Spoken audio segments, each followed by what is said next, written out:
Kia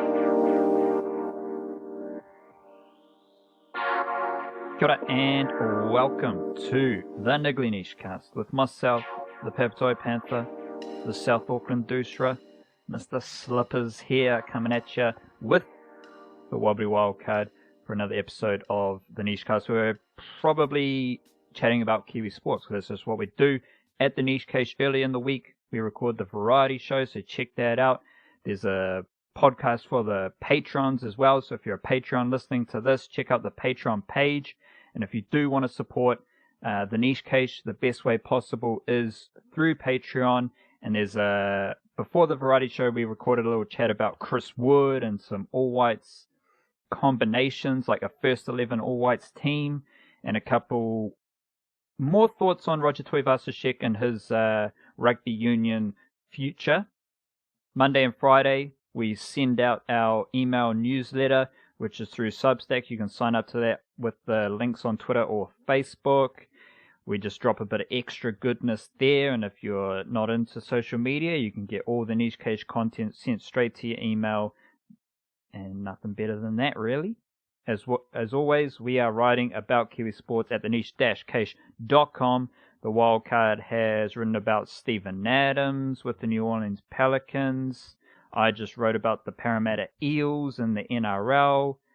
There is also the All Formats Black Caps Brigade, which was a good yarn from last week. If you want to read about the Olympic football draws, they're all there. Lydia Coe's information is there.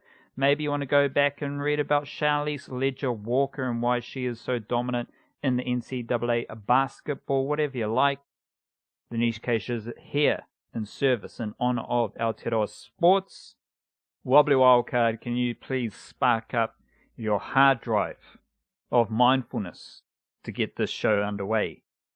Spark up the hard drive. I'm going analog with this one because I got a new book on called Zen Flesh, Zen Bones, and I saw it mentioned a while back in a thing about Richard Thompson recommended it as a book that sort of like opened his mind. I had to go through there to find like it's not really, it's more like thought experiments than pithy little quotes of wisdom, which wasn't quite like to the best purpose for what we're doing here. But I found a page of one that worked nicely, and I just had the cover crack sitting there so I didn't lose my page. And I was just noticing on the back, the top quote, you know how they have like quotes on the back with recommendations from people saying, this is the best book I've ever read, you should buy it immediately, kind of thing. The top one on this is Phil Jackson, head coach of the Chicago Bulls. So there we go. It might also be an old edition, but just based on that. But here's what I picked out. It goes that two monks were arguing over a flag. One said the flag is moving, the other said the wind is moving. A third fella walks past, just happening to be passing by. He says to them, it's not the wind that's moving, it's not the flag that's moving, it's your mind that's moving. There you go. And what is your follow-up interpretation? Mate, I got no idea. I guess it's a point on perception and, everything that we take to be true or to be like the reality as we perceive it is it's filtered through our minds, I suppose. So it's ultimately, how they say perception is reality, like the things you see, feel, touch, etc. are the things that seem real to you. I guess there's something along those lines. There's a dot to be connected between that idea and that story, I suppose. And also just letting thoughts blow through you like a breeze. You don't need to hold on to them. You don't need to cling to them. You don't need to have any negative or positive feeling to them. You can just let them blow through, release them, and like a good old love story, if they're important to you, they'll come back around and you can just let them flow through you again until they are manifested. Yeah, like, is it this, is it that? No, it just is. It just is. It just is indeed. Now, I believe you've got a little quote from Wellington Phoenix head coach Ufuk Talai, which is going to set the scene for today's episode. What is it? Yeah, so we're talking about a few different things of what to talk about for the podcast today, like discussing various ideas. And I think probably seems what we'll go through is this idea about recruitment and the importance of recruitment when it comes to building a sports team, when it comes to being like finding success within your sports team, all that kind of stuff. And the stem of this was, I didn't watch a whole lot of the Breakers game last night. They lost to Melbourne United. It was one of those, like, I just watched a movie instead because didn't seem much point. I was sort of like flicking through on my phone, keeping up, but it was like, there was Melbourne United's 10th win in a row. The Breakers second to last I checked. You know, it wasn't a likely win, but the thing that stuck with, like, the one major thought I had just is every time I check in with the Breakers, it feels like the rotation is completely different. Like there's a new player injured or a new guy stepping into the mix, and some guys who have played big minutes earlier in the season aren't anymore.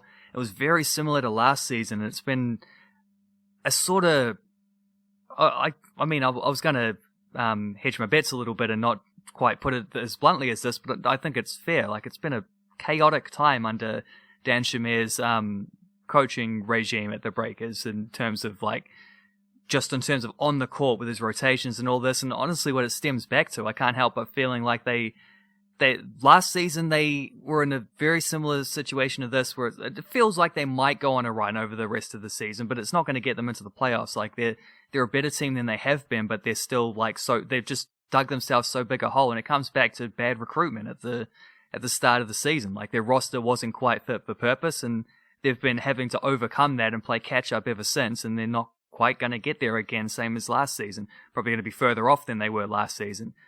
And it reminded me of something, because I was thinking, in contrast to that, I think the Warriors have done a very good job of recruitment. The very latest example of that is this Reece Walsh fella, and everyone loves him. And if you're turning up at your first grade debut with people talking about you being a comparison to Kalen Ponga, then you probably signed a good one there. And the Wellington Phoenix are in a very similar situation too, where they're trying to chase the playoffs in a way that the Breakers also are. They're not quite as far off the pace. I think they've actually got a decent chance of getting there. So I think likewise they're coming around into some all right form. But looking at the Phoenix, a lot of the players who are doing good things for them this season are guys who have been signed by the current manager. And it reminded me of something that Ufuk Talai said right at the start, like his very first press conference with the club. And I whipped it up because I wrote there's an article from almost exactly 2 years ago, a month shy of 2 years ago, called First Impressions of Ufuk Talai, Wellington Phoenix manager. The quote in there, he said, is he doesn't say recruitment, but it was asked about recruitment. It's very key because football is about recruitment. I think 70% goes to recruitment, and the other 30% is actually the motivation side of things and also the tactical side of things. You can probably have some reservations about Talai's, not motivational, but I think maybe the tactical side of things. I think he's quite a good tactical manager. I think he struggles when he has to go to a plan B. I think he's very good at setting his team up to play one way.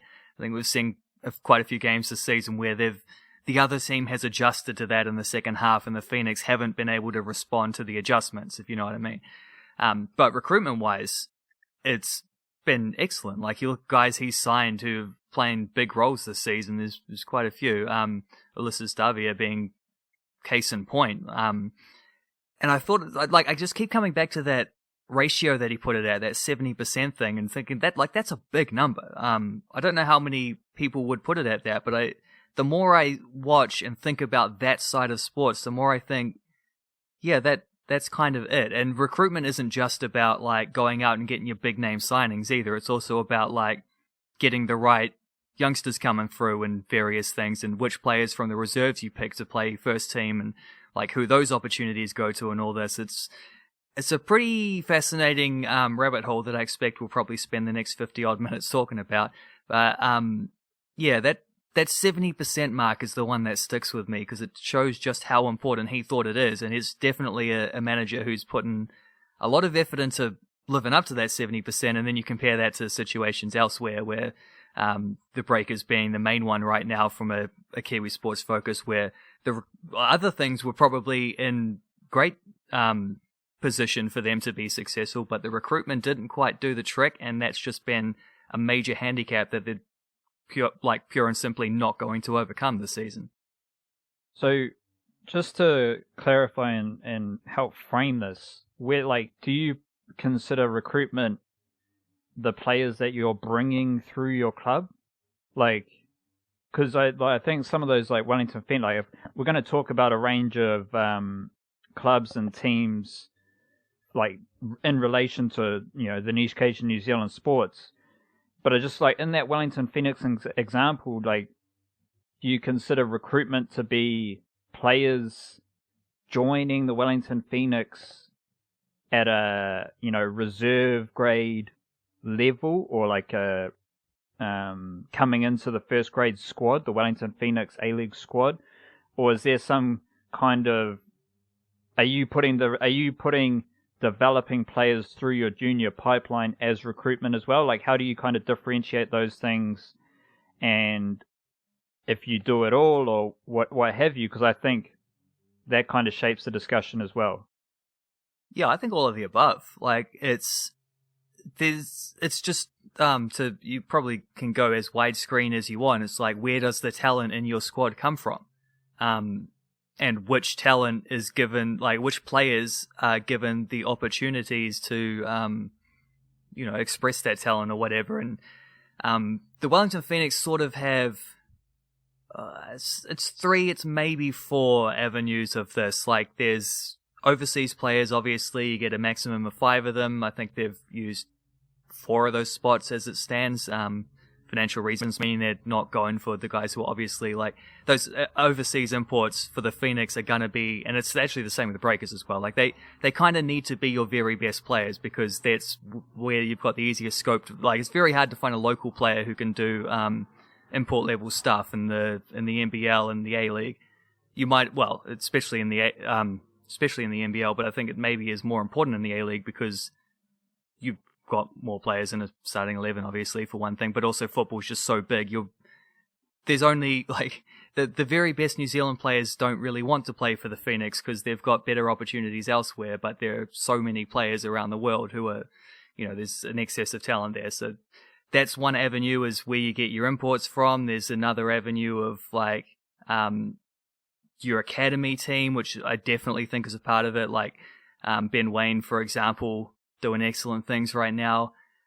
First of all, given the opportunities to play in the first team squad, signed out of, there are other players in the academy team who are very good. He's one guy who was picked up and said, we're going to give you opportunities. We're going to nurture you along with this first team squad and see what happens, and good things have happened. There's that. There's also the fact that we'll go back in time a while back. He was, at some point, he was signed from another club to play for the Wellington Phoenix Academy. I don't know how old he would have been if he was, 12, 13 or something at the time. But that's also recruitment in its own way. And then there's guys like Tim Payne, who was signed out of the New Zealand scene. There's guys like Cam Devlin, who were underrated Aussies who weren't getting an opportunity elsewhere. There's a few different avenues where you get it, and I think all of this counts. I think recruitment comes into, all of the above when it comes to it. It's just as simple as where and how and why and who. And there's another one, when. There might be a win involved as well. The talent, where does it all come from? Who you signing, etc., etc. Talent acquisition, recruitment. It's all the same thing. I think it's a wide scoping idea, which is maybe why some teams struggle with it. You overemphasize one aspect, or you underestimate every aspect by trying to do everything on an equal playing field. Some teams have better access to certain avenues. We've talked about the Melbourne Storm a lot, who don't really have a lot of Victorian talent coming through. It's not so much the scene in Melbourne, the rugby league thing, as a junior sportsman, but they're also outstanding at recruiting players from reserve grade other teams, and etc., etc. I think all of these avenues are valid and worthwhile when it comes to recruiting. The Warriors one's a weird one because I'm just going to keep it to the modern recent edition of the Warriors, pretty much under Peter O'Sullivan, and especially super recent because, as you said, the Warriors signed Reece Walsh, and he looks to be a pretty good NRL player. He is named in the halves this week with Roger Tuivasa-Sheck at fullback. So you have that, and you've got other like just good, solid bits of recruitment, getting experience to bolster out your squad. You know, Kane Evans, Ewan Aitken, Marcelo Montoya, those type of characters, and then getting someone like Ben Murdoch-Masila to the club, and just things like that, which is offset by watching Isaiah Papali'i play for the Eels, because he left the Warriors where he was pretty stagnant, and he's gone to a whole new level at the Parramatta Eels, which is convenient because I just wrote about the Eels this morning, and you've got a situation with the Eels where, so this is just like their main notable Kiwi NRL players right now that they have in their NRL and fringe NRL group. Dylan Brown was the only player recruited from Aotearoa. So he was scouted, went to a camp, and then he was brought across to Parramatta, where he played under 15s, under 16s, and so on. He rose through the club. And then you look, and then they have all these other players like Marata Niukore, who they recruited from the Warriors when he was Warriors under 20s. Then they sign Isaiah Papali'i and Nathaniel Roach from the Warriors. Then they sign Wiremu Greg from the Cowboys. Then they sign Hayes Perham from the Warriors. And Papali'i, Roach, they were off-season signings ahead of this season. And then you had Wiremu Greg was signed from the Cowboys like 2 weeks ago. Hayes Perham was just made official this morning. So it's a... In the NRL, I find it real interesting, like the players that... how these clubs go about their recruitment, because it's kind of like you've got the whole world of football to recruit from in football. Like if you're the Wellington Phoenix, you've got, as you alluded to, there's so many different like little points of recruitment, whether it's your juniors coming up through your academies, whether it's an older New Zealand player that you want to get to your club, and then you've got like the world of football, the beautiful overseas pro situation where you're trying to get value from some Brazilian or some German or, you know, whatever it is. In the NRL, some clubs, like the Cowboys, where Wiremu Greg came from, they are very good at recruiting from all around Aotearoa, but two of their best recruits from Aotearoa have left the Cowboys this year, and Wiremu Greg and Tukamihia Simpkins. And then you've got a team like the Eels right now, and they're getting a lot of Kiwi NRL talent, like fringe up-and-coming talent from other clubs. And that's just one insight into like how different clubs go about their recruitment. You can... The Warriors is just a trickier example, because I don't really know, because I want to say that the Warriors recruitment is really good, because of, you know, everything I said earlier. At the same time, you can look at Isaiah Papali'i, and I think you're going to see this with Nathaniel Roach, because all those Eels players have shown fantastic development. Like Dylan Brown went from... He played above age groups consistently at the Eels, and he kind of quickly ascended through their junior ranks. Marata Niukore is an NRL centre right now. What the fuck? Like, he was a middle forward coming, and when he started with the Eels, he did play centre at the Warriors, but he has like developed and contributed to the Eels over this time. Then you got Isaiah Papali'i, who's just like, who is this dude? So now I think with Nathaniel Roach, you're going to see the same thing with him, because the Eels have a proven track record right now of fantastic player development. And so if you're a Warriors fan and you're like, oh man, Warriors just recruited Reece Walsh, he looks pretty good, like, you know, whatever else, bada boom, and then you're like, oh, well, there's Papali'i in dominant form with the Eels, and oh, now Nathaniel Roach is coming off the bench for the Eels, and he looks pretty mean. He's healthy, which is crazy, and he's playing well, and oh, that's Hayes Perham, playing centre, playing on the wing, playing fullback for the Eels. So at the same time, you can think the Warriors' recruitment is really good, and the Warriors' recruitment sucks because they've let players go.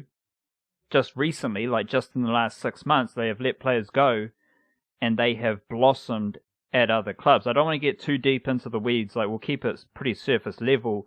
I don't want to get too deep into the weeds of junior recruitment, with the Warriors and how they go about recruiting talent for their, under 18s and junior ranks. But how do you view that kind of, I think it's a bit of a paradox where you've got, on the one hand, Warriors recruitment is really good, and on the other hand, they've lost a couple of players that have gone on to bigger and better things. They might be in relation because the Warriors signed Reece Walsh, and he's like probably a better version of Hayes Perham.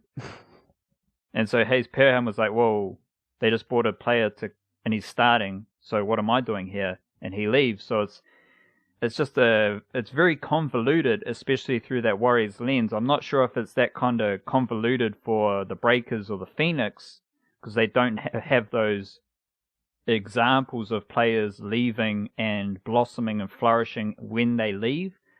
With the Phoenix, it feels like some players grow too big to be part of the Wellington Phoenix, and you get someone like Marco Rojas who he kind of ascends to I'm too big for the Phoenix, I'm going to move on elsewhere, as opposed to the Phoenix saying, we're going to recruit someone who does what you do, maybe at a better level, and that's going to push you out, and then you go on to play pretty nicely elsewhere. It's a bit messy, to be honest.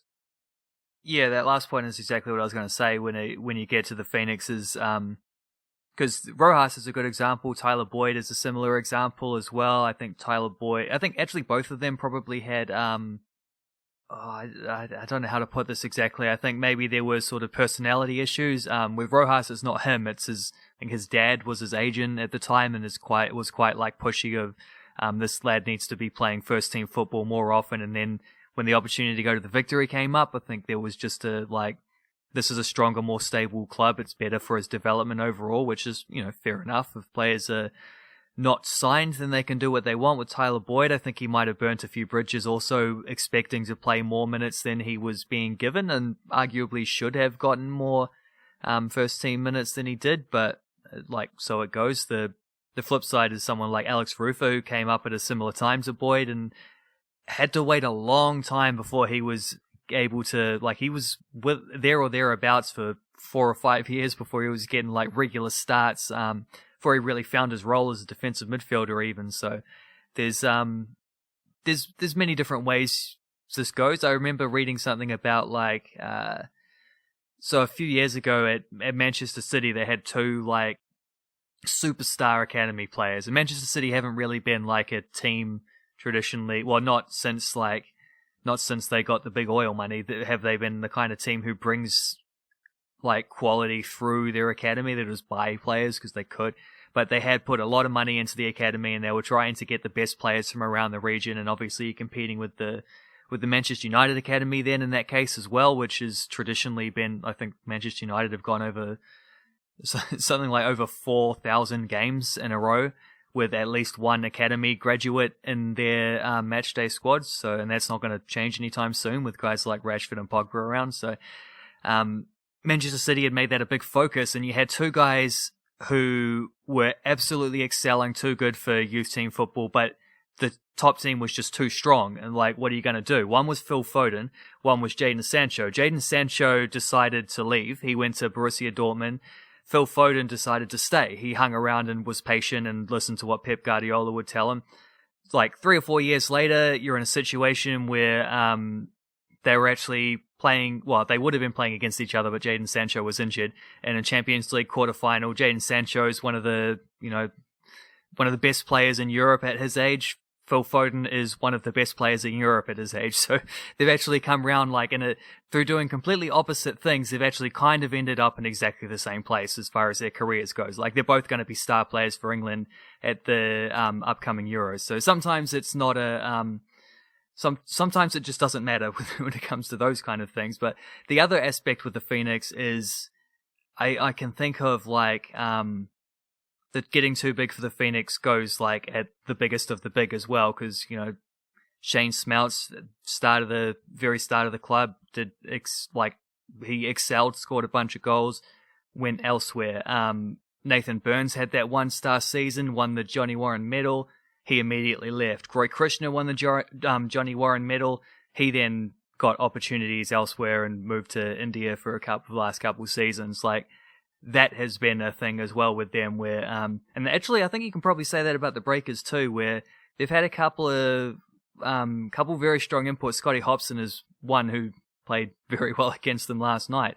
Like, he's one who came to the league to play for the Breakers, did extremely well, found himself playing for a bigger club over in Australia after that.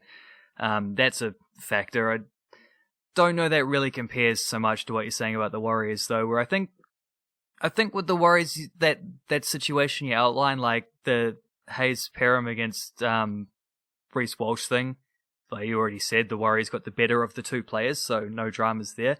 There was also a similar one a couple years ago, wasn't there, with Roger Tuivasa-Sheck and Chance Nickel-Klokstad or Klukstad, who has gone on to be a really strong fullback for the Raiders, and that's sweet as, but like, you can't keep both. It's unfair to the players, right? So at some point, like, the club, you make the decision at the time and you live with that decision, and what happens after that is kind of irrelevant. Like, I think there's a lot of revisionist history kind of rearview mirror chat when it comes to the players that got away from the Warriors in particular. And I don't know that the strike rate of players that left and became far better elsewhere is actually that high. I think there's a lot more that people just plain forgot about because they didn't go to those heights. You only remember the ones who do amazing things elsewhere. And like, the Warriors didn't release Isaiah Papali'i, or the version of Isaiah Papali'i that you're seeing for the Eels now. They released the guy who had been playing for the Warriors the last couple of years, and as he said, got a little bit stagnant. The fact he's been outstanding, like, he's just on fire for the Eels right now.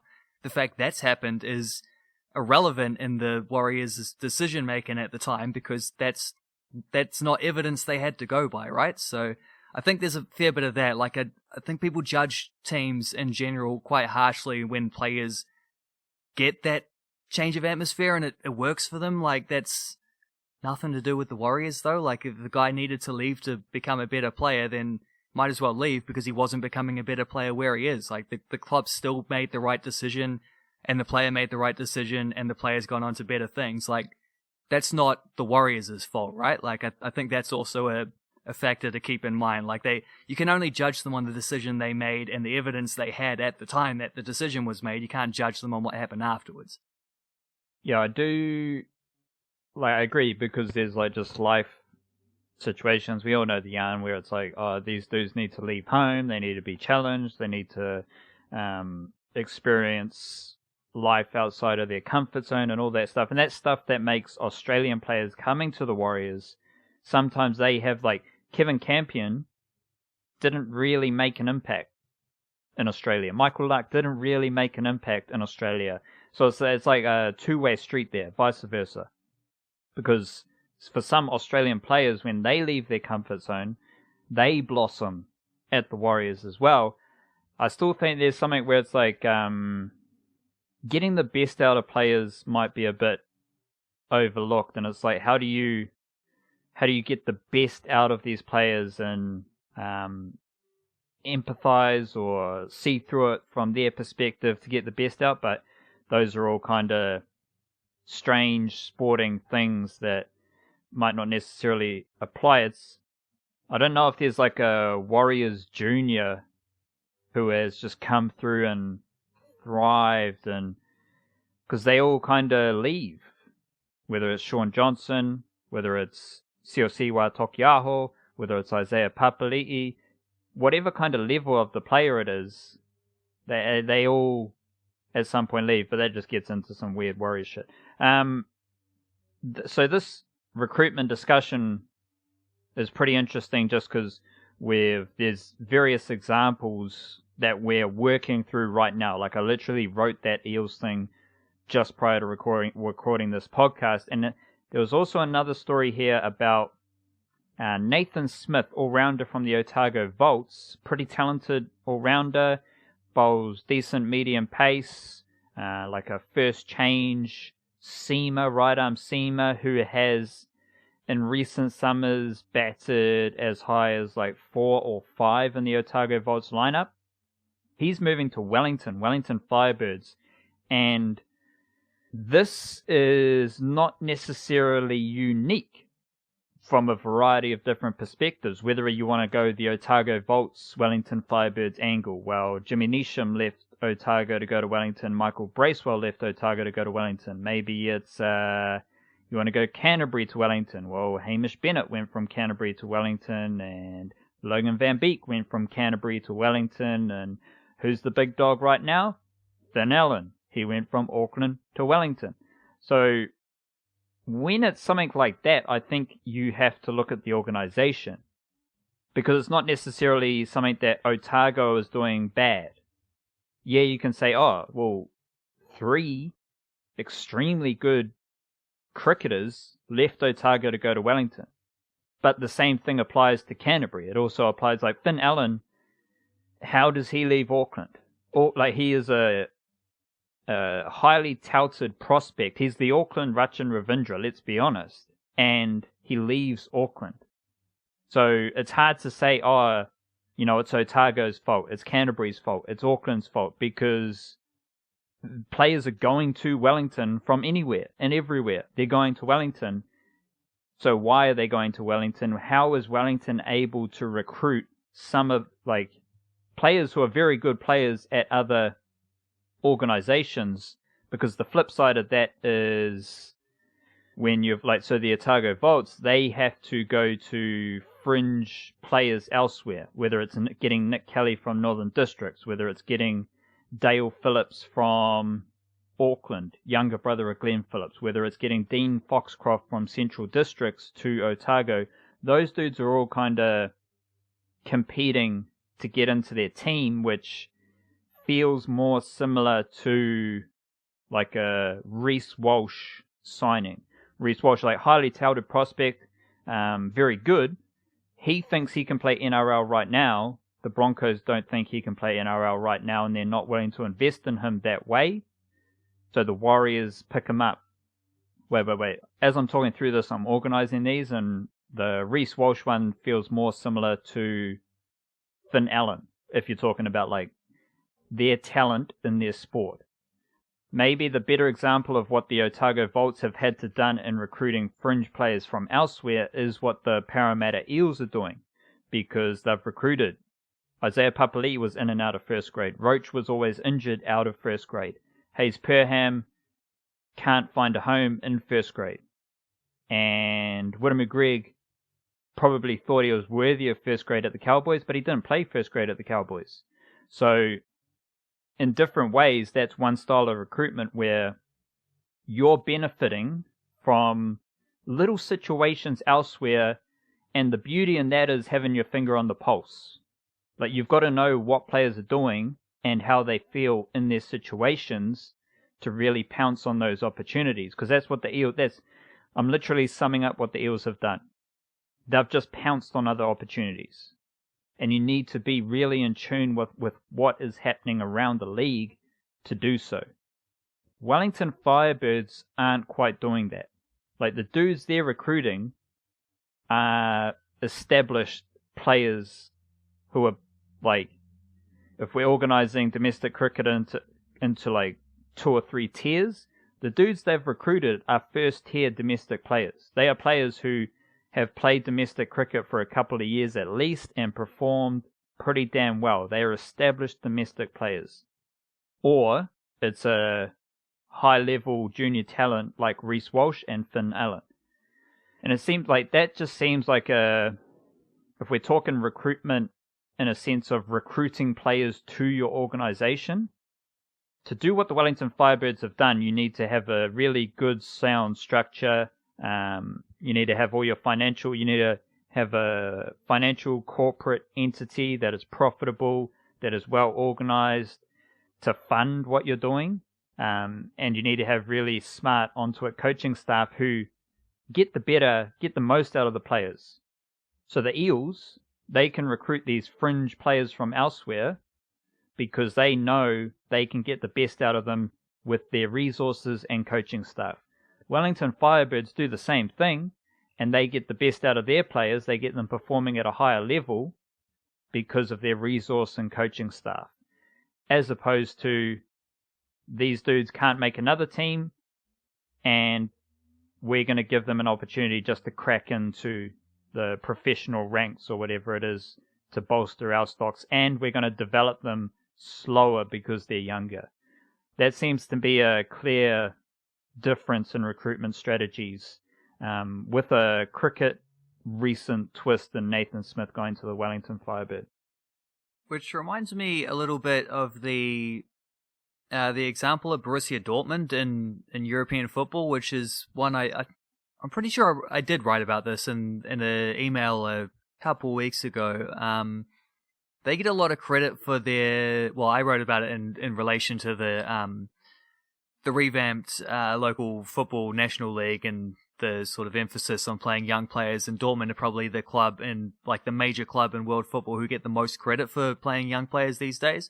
And the point I was making is that most of these guys, they are players like Jadon Sancho and Jude Bellingham and this fella, what's his name, Gio Reyna from America, and obviously most famously Erling Haaland as well. These are not local players from the area that they've brought up and developed, which is kind of what New Zealand football are trying to encourage. This is what we're talking about today. This is recruitment. This is a club who has sort of two distinct sections to their squad. You've got the senior pros who are there to hold it down, the guys like Mats Hummels and whoever who you expect to be around for quite a long time and have been around for quite a long time. Then you've got these sort of superstar prospects who Dortmund have signed from other clubs because they've said, we will give you first team football now.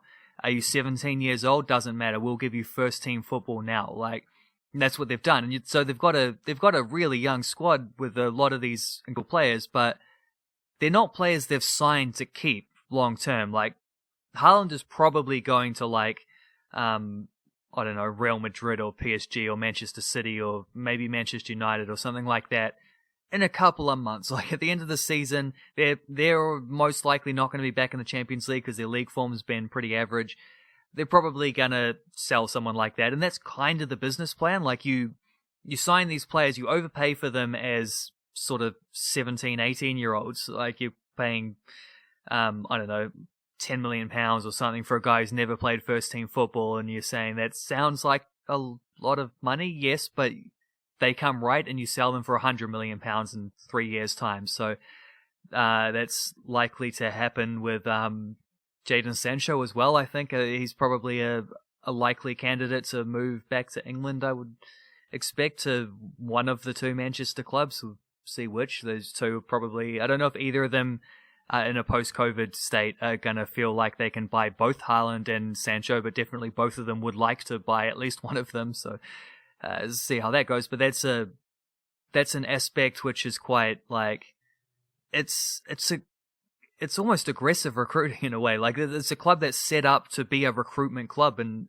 that kind of point of view. Their existence is, we're going to get these players who we don't expect to be able to hold on to them because they're going to want to go to the small tier of clubs that are even stronger and richer and more powerful than we are, but we'll be the bridge to that. We're going to make a lot of money by being able to find these players, give them opportunities to play, bring them on. We have a reputation for developing players and giving them minutes, and that's the kind of thing that leads someone like Jude Bellingham when he was playing for Birmingham last season as a 16-year-old in the second tier in England. Manchester United were trying to sign him too, and they weren't the only ones. He chose Dortmund because of Dortmund's reputation. Erling Haaland chose Dortmund when he left Salzburg, I think it was.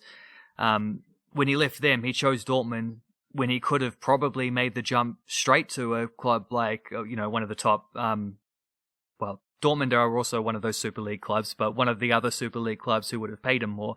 But this way, you have an extra season or two with Dortmund, do amazing things, your price goes even higher, and your wage demands go even higher. They're already saying whichever club he signs for, he's got old super agent Mino Raiola on his case. So whichever club he goes to, he's probably going to be the highest paid player, and he's 21 years old. So that's an interesting case of recruitment in terms of it's it's different to some of what we've been talking about, but it's also similar. I think there's a lot of parallels in not just the fact that they both wear yellow and black, a few parallels to what you're saying about the Wellington Firebirds as well, because the Firebirds, it's not quite the same because they don't expect to lose players like Finn Allen, but I mean, if you develop players well enough in a domestic cricket scene, they go and play for the Black Caps, and you don't see them that often during the summer. But that's, I don't know. There is a parallel there in terms of like picking players out who are ready to go to the next level. Dortmund take it to the extreme by not even caring if someone's still in their mid-teens or whatever. But there's a few different ones. There's also, of course, if we wanted to get into because you're talking about the Parramatta Eels, another team that wears yellow actually. As the most recent thing you wrote, the most recent thing I wrote was about the New Orleans Pelicans, and if we would open up a whole can of worms if we get into the American way of doing things where you get draft systems and trades and all this, but suffice to say there's many different ways to skin a cat, and there's some clubs who have certain philosophies about it and different, like, because all the things I was saying about the Wellington Phoenix, I mean, the different avenues of recruitment, that's available to anyone. Like the Warriors can bring through juniors, they can sign guys just below the first tier thing, like Reece Walsh. They can sign top tier players from other clubs such as Adam Fanua-Blake. There's many different ways to find players. They don't have the option of like overseas superstars because this is the highest league, like the highest standard of rugby league in the world, pretty much the NRL. And when they have tried, like the Sam Tompkins didn't quite work out for the Warriors, but I suppose it was a gamble worth taking at the time. I don't know. There's different ways to do it, and different clubs have different. Like some teams, it's a case of this option is clearly your better option, or this one is the traditional option for this club. Like some clubs are known for bringing through youth players. Some clubs are known for making big signings elsewhere. Some clubs are known for being able to do that Dortmund/Melbourne Storm thing of getting the guys who are just on the fringes and then bringing them to the next level kind of thing. There's different ways to do it, and finding the balance between those different options is probably also quite a delicate thing, I would imagine. Yeah, we don't want to get into a discussion about it because the Dortmund thing is like just good business. Yeah, super efficient. Yeah, we can get into some ideas about like footballing elements, but at the end of the day, their whole I don't know enough about it, but a lot of their recruitment is based on business, and that's how a lot of football recruitment is done because there's the transfer fee.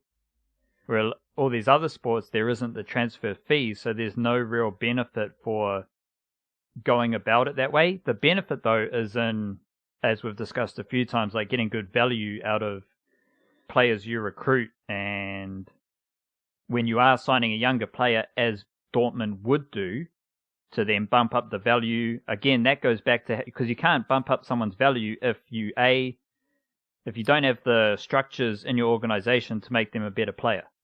If they don't get better and they don't perform in that shop window, you're not going to make a profit on that player. So you need to still have good coaching, good systems, and offer something slightly different to the other clubs to make those players better, to build them up, and to then sell them in the like salary cap sports like the NRL.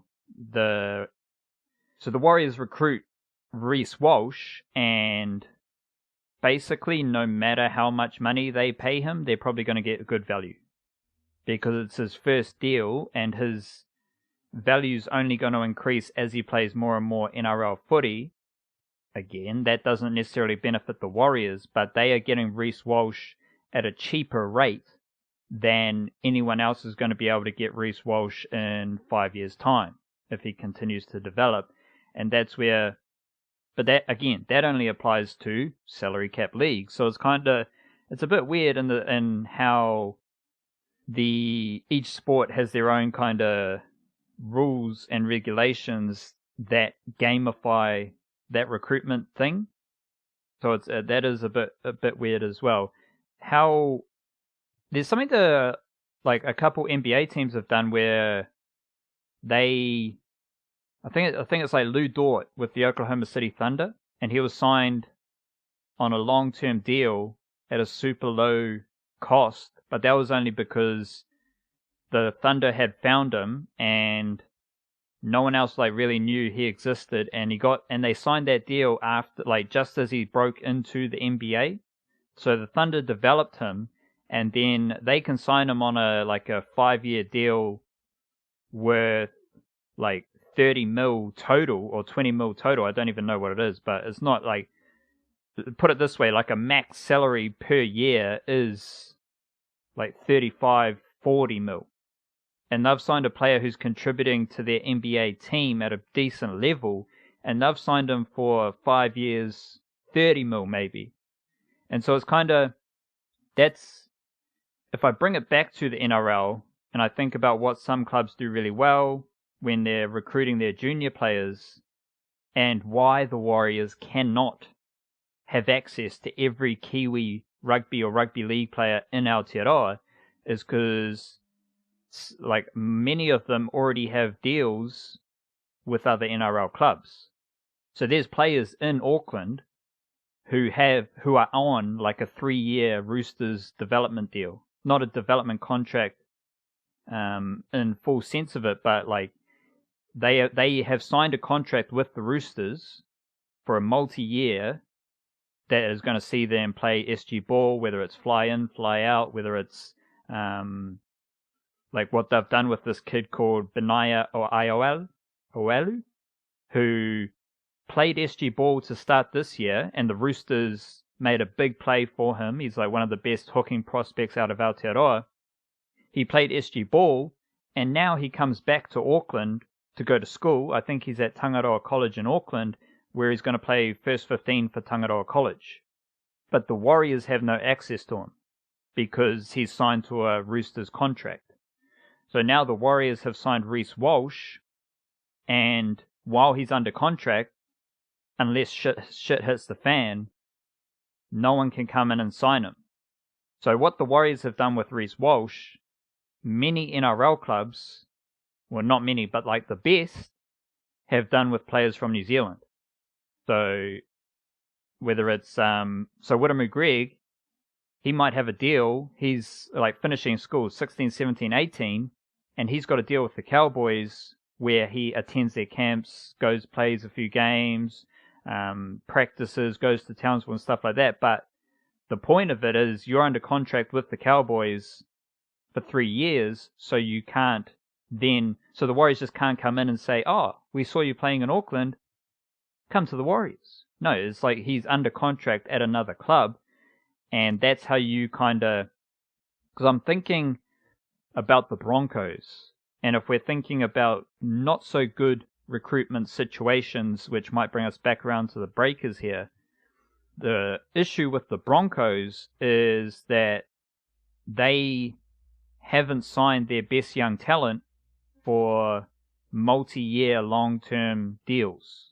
So before they come into NRL, the Broncos have like 5, 6, 7 of these dudes who are going to play NRL but don't have the right contract system in place where other NRL clubs cannot sign them. Instead, the Broncos gave long-term deals and big money deals to probably the wrong players and did not sign a lot of their younger players on lesser money because they are still like, there's kind of, unless you're Kalen Ponga, or some, like even he played a couple NRL games before he was signed by the Knights, but you're not going to pay, 600 grand a year to an 17-year-old who hasn't even played reserve grade, let alone NRL. No, you're going to give that player 600 grand. I don't even know how that junior money shit works, but you're going to give them like 3 years, 4 years under contract at a certain value that is agreed upon. So other clubs can't come in and take that player.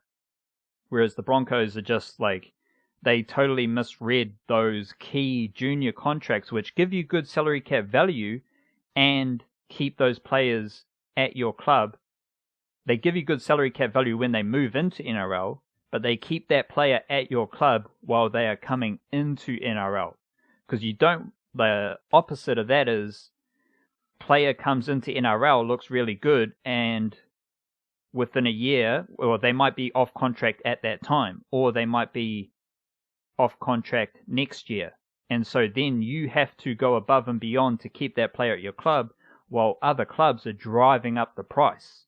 But if you've got that player under contract for 3 years, maybe 4 years, before they play NRL, that value is set in stone. And there are mechanisms which you can get out of it and change the value and stuff like that, but it just kind of puts a barrier in place and it keeps your talent with you. So the Broncos didn't have the best recruitment strategy. They didn't best use their contracts to keep their players and identify the right talent. Is any of that applicable to the Breakers, or is it just the different, because we've talked about the many different ways to have good recruitment and good contract situations. Is that kind of just like there's also many ways to have bad recruitment and create a whole kerfuffle? Because the Breakers and Broncos have messy shenanigan situations that do not correlate with success, and they kind of both stem from messy shenanigan recruitment. So I think that's the same, but probably the specifics are quite a bit different. Yeah, probably. I mean, I think the Breakers stuff comes a step higher up the ladder, and I think there's just been a how do we put this lightly? There's been just a not entirely focused strategy from ownership. I think there's been definitely a very much a win now perspective from day one. I don't know that there's been a very good plan in terms of how to get to that win now stuff from day one. And some of their recruitment's excellent. Like, they brought Ty Webster back. I mean, that's as good of a signing as they could possibly have made. Like, right there is a guy who is a local player who can play at the capacity of an import. Like, that's an ideal signing. However, they haven't built a roster that makes a lot of sense. And the major, like, there's two major factors there. Is one, their main import guy who was going to come in, replace Scotty Hobson, do, like, Lamar Patterson I'm talking about here, do the top scoring thing each night and just be a general on-court leader, taking them to victories. He was terrible. He turned up overweight, never got in shape, was injured a lot of the time, since been offloaded back to Brisbane. That was just like a sheer disaster. And then you're trying to get a guy like Levi Randolph integrated mid-season while everyone else is in the swing of things, and there's a lot of lost ground there. And then the other aspect is their depth players weren't up to much. Rasmus Batch, his name is. He's a nice energy player. Doesn't offer a whole lot else, but he's a tidy player. But you need maybe a little bit more. And they've, just because of injuries, they've been asked to put guys like that in extra focus. Curran Galloway just has had to play minutes as a big man and has just not been able to hold his own in that role. Jared Weeks has been much, much worse this season. He's lost his 3-point shot, and that's been just something he hasn't really been able to overcome. It just makes him a worse version of Shea Ili, because he's Shea Ili offensively without having any of Shea Ili's like defensive hounding abilities. Dan Trist was the worst of a lot of them. He's just an absolute nothing signing, and the frustration with this is that guys like Jordan Ngatai, guys like Tom Vodanovic, guys like, I mean, I'd even chuck Hiram Harris in there. Like, there were a lot of good, readily available local players, Kiwi fellas especially, who were not given much of an opportunity. Like, that's also bad recruitment. This is allowing guys, I mean, Ngatai and Vodanovic were on the squad last year. They then were released, went and had outstanding NBL Showdown seasons. Vodanovic, I think, was MVP, wasn't he? And showed like massive improvements, especially Bogdanovic, and who would have been just such a good fit for this team right now, especially while they were without Rob Lowe. But now let him walk. He ends up with the Sydney Kings, playing really well for them, and just Breakers don't have a guy who can comparably do what he did. So that's that's an example of terrible recruitment. The worst recruiting thing this team ever did was last season when they signed Glenn Rice Jr. It was as dumb as it gets because it ruins it. So like you change because there's an idea in football I've seen written about it a little bit recently, but it works in every sport of like the concept of a system player, like a player who maybe isn't outstanding in general, like maybe don't have the like raw attributes to be able to like stand up against the best players, but give them a specific role on a team and they might be, as effective as anybody else on the planet. I think that's a little bit of a flawed idea in football because I think everyone's a system player. Like you have to be able to play within a way which aligns with your teammates. Like sometimes you might get like a Lionel Messi or someone, a Cristiano Ronaldo, who's just like a transcendent talent, and the game plan is just get them the ball and let them do something crazy.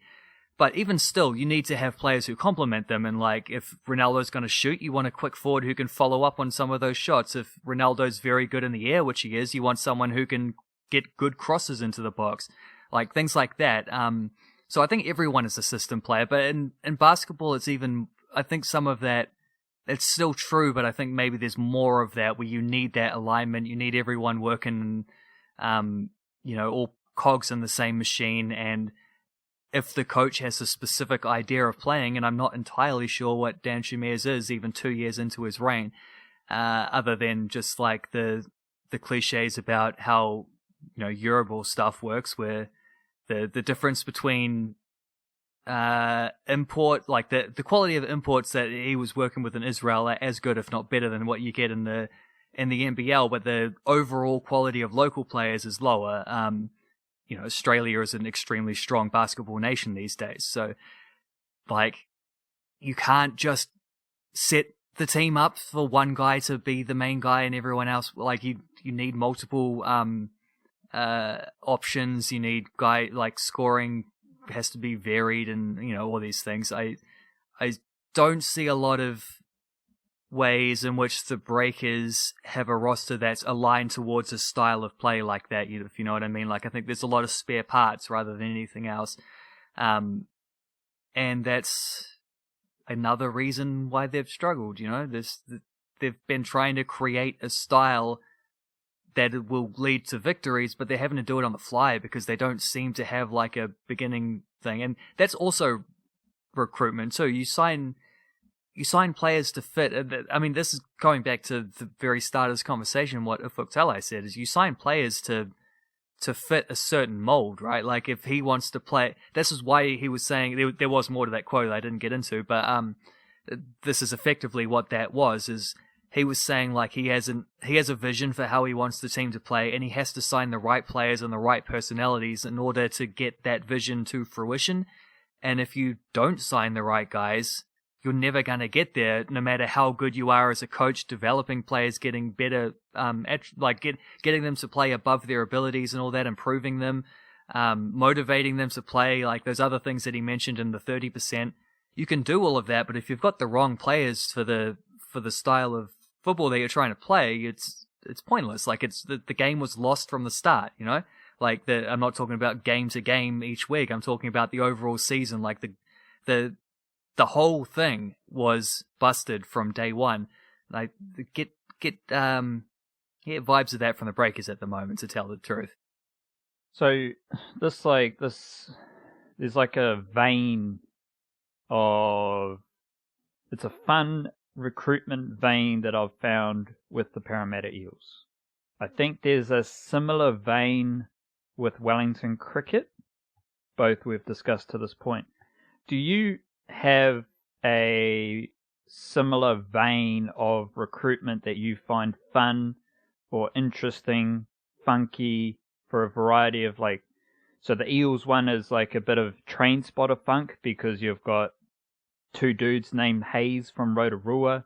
Dylan Brown and Wiremu Greg both went to Whangarei Intermediate. I think they were year 7 and year 8, but they were at the same school together, both from Northland. And then Manatini Okori, Isaiah Papali'i, Nathaniel Roach, they all played 1 year of junior Kiwis together, and they would have played a couple years of under 20s at the Warriors together. So it's just like train spotter, cool, let alone how they play in the NRL.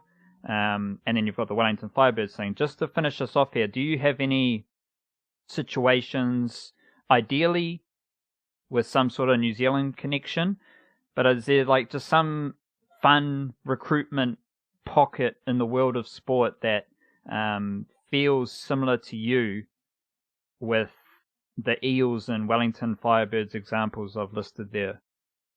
Yeah, I'm just trying to think of that. I mean, the Wellington Phoenix have a couple wrinkles because you've had back-to-back coaches in Mark Rudan and Ufuk Talai who have worked with like Australian youth teams, even worked together with Australian youth teams, and so because of that, you've seen fellas like Cam Devlin, Reno Piscopo, saying it's not just Aussie youth teams, but Sydney FC as well. So like Liam McGing is another one who's come over from that little particular pipeline.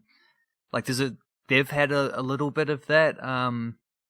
It's not quite the same thing, but as a Manchester United fan, I've enjoyed the sudden focus in the Solskjaer era of like getting away from just like Galacticos type signings and trying to sign specific players for a specific what I was saying before about the Breakers, like trying to sign players for a particular strategy. Like they want to be a quick, skillful counter-attacking team, so they've signed players like Bruno Fernandes, who has great passing range and can shoot on the break, and extremely creative player who also scores goals. Daniel James fits into this, though he hasn't been quite as successful. Jadon Sancho would fit into this, where they decide him. Like they've made a point of trying to sign and become that type of. It helps when you've got Rashford and Greenwood and whatever coming through the academy, but they've tried to put a specific focus, like narrowing the focus to this is the type of player that suits this club. This is the type of player we're going to try and sign. That streamlined focus is something I've really enjoyed. Especially because it also leads to an entertaining, enjoyable type of football to watch, which is nice. As a fan of a team, I don't know. I'm trying to think about examples in the NBA, and I'm not sure there's as much just because of the ways that the draft works, and because I've just been writing about the Pelicans. There's been like criticism of Steven Adams, and which I sort of debunked a little bit in the last piece that I wrote, which is similar to what I was saying about Isaiah Papali'i, where you can't judge them based on what he's done since. Like it's not quite a parallel example, but I think there's a similar type of misguided logic there, where a lot of the criticism of Steven Adams is to do with his contract, like that he's overpaid. If he was earning $2 million a year, they'd be saying what an incredible signing he is, and look at the value we're getting. And in the salary cap league, that is a point to make. Like there is an idea to that. Like it matters if players are overpaid because it gives you less money elsewhere. But I mean, not so much when you've got Zion Williamson on a rookie deal, and they obviously very specifically didn't sign Adams beyond the rookie deal of Zion Williamson's. So like they're not crossing over. He's not taking money away from Zion. They're getting great value from Zion in that time. Their roster's interesting anyway, because a lot of their other like guys like Brandon Ingram, Lonzo Ball, Josh Hart, Eric Bledsoe, etc. They're probably their next, take Zion and Adams out of the mix, and don't know where Adams would fall if you're ranking the players from 4th or 5th or something, but you take those two out, take the two big fellas out of the mix. Arguably their next 4 best players are those guys, and they all came out, like they weren't players they specifically picked. They weren't players they drafted. They weren't players they went out and got deliberately. They were players where in each situation they had a slightly disgruntled superstar type player, like an all-NBA type talent. Anthony Davis most obviously, Drew Holiday is also a couple steps down the ladder, but he's still on the same ladder. Both of them wanted to leave. They had to trade them. There was just a matter of which trade package would give us the most in return. But when your squad is, especially your starting lineup, is built up with more of those players than not, it's difficult. Like, you don't have that streamlined, focused, sort of stylistically, focused again, strategy of recruitment in that way. You just sort of get the best players of an age of a tradable value from the other team. So I think that's one reason why they are a bit disjointed and why they've got some decisions to make with, I think Hart and Ball are both restricted free agents at the end of the season, and I think Bledsoe has 2 years on his contract, but only one is fully guaranteed. So like they probably prefer to get rid of him after the season. He's not been very good for them at all this year. So I don't think you can criticize that type of recruitment though, because they had to get something back for the guys they were going to lose. I think more with the Pelicans, you just have to look at them and say they're at a different stage to what people think they are at. Like, this was effectively, he only played like 20 games last year, Zion Williamson. So effectively, this was year one of Zion Williamson, especially year one in terms of like, this is the first year he got to be the proper ball handler for the team. And we saw how that is like, that brings out the best in him. Therefore, what brings out the best in your best player, that is what your entire team needs to be structured around from this point on. They didn't know that coming into this season. They might have had ideas of it, but like, that's only now that they're at that realization where this is definitely the way that we have to move forward. So this really is the first off season where they get to make decisions based on that. So I think there's unfair criticism on the Pelicans and the way their team looks, and Steven Adams cops a fair bit of that. I was trying to, I don't know if there are. Yeah, I don't know. It's weird with the NBA because you got the draft system, and I am I'm just thinking now, because of a lot of what we're talking about is youth recruitment here. I wonder what it would be like if you took away the draft and best college players got to sign as free agents. Like, would everyone just go to the Lakers? But then you'd also get situations where, because quite a few of the examples we've talked about today are players like Finn Allen or Reece Walsh or whoever, who either weren't getting games at the club they were already at, or they maybe just like Finn Allen had played a little bit for Auckland and hadn't looked very good in the opportunities he'd gotten there. So there's other aspects, like apart from whether this team is the best team, that go into those decisions. So maybe it wouldn't. Like, maybe players would spread out quite evenly if it was just a free agent based thing, and clubs had to, like NBA clubs had to develop players and sign them younger and bring them through and everything. You'd still get the Lakers dominating thing, but they also dominate free agency as it is. So I don't know if that even makes a difference. I don't know.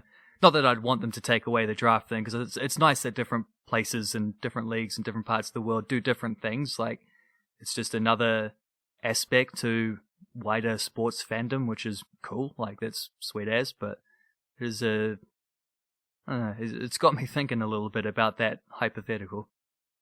You don't need to go into the mechanisms of sports too much. So that's too deep. But I think what you're pointing to is that there is intrigue moving forward with Steven Adams and the Pelicans as to how they go about building a team through recruitment to best utilize their skills. It's not like you mentioned how that impacts how Steven Adams perceived now. When you're saying it, I was like, that makes it more interesting looking forward to what is to come with the Pelicans.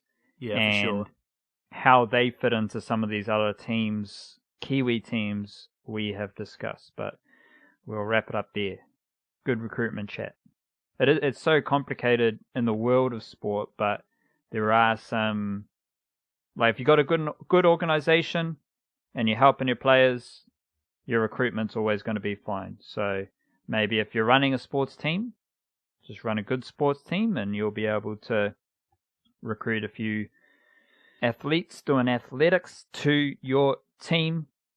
We'll be back next week with the podcast rotation. Kia kaha, stay beautiful. Church.